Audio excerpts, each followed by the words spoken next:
Uttarakhand police ने कुंभ मेले दौरान राष्ट्रीय स्वयं सेवक संघ के वलंटियरां नूं स्पैशल पुलिस अफसर दीआं उपाधियां दे के ड्यूटियां लाईआं हन। संघ के 18 साल तो 50 साल तक के मैंबरां नूं बकायदा पुलिस वालों शनाख्ती कार्ड जारी करके ट्रैफिक अते आउण जाण दे राह संबंधित जिम्मेवारियां दित्तियां गईआं हन। इत्थे ये याद करना जरूरी बनता है कि संघ परिवार उही संस्था है जो कि अतवादी संगठन चलाउण, गांधी दी हत्या,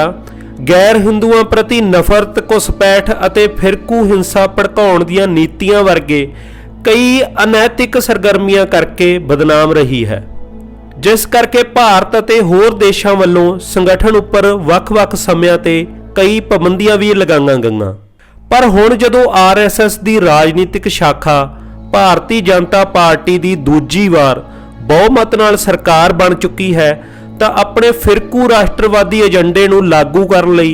इन्हां दे हौसले इस कदर वध रहे हन कि अज शरेआम सरकारी अदारियां दी नजायज़ वरतों करके संघ नूं विशेष ताकतां दित्तियां जा रहीआं हन अते इन्हां अदारियां विच अपने समर्थकां दी उच्च अहुदिਆਂ ते घुसपैठ भी करवाई जा रही है। हुण सरकार दा RSS दी अधीनगी वाला नज़रिया इस कुंभ मेले विच शरेआम देखा जा सकता है, जदों पुलिस बल वालों संगठन नाल जुड़े व्यक्तियों नूं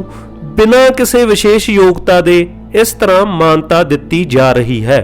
पुलिस दे विशेष अफसर वजों आई कार्डां नाल लैस 1500 तो वध संघ दे वर्करां नूं कुंभ मेले विच तैनात किया गया है। इस तो इलावा पुलिस वालों एक जैकट अते टोपी भी हर एक वर्कर नूं मुहैया करवाई गई है। जिक्रयोग है कि कुंभ मेले का इंतजाम संभाल रहे IG संजय गुजयाल ने खुद RSS तक इस काम लई पहुंच की सी। हालांकि पहलां भी संघ दे वर्कर अपने पद्धर ते धार्मिक प्रोग्रामां विच ड्यूटियां करते हैं,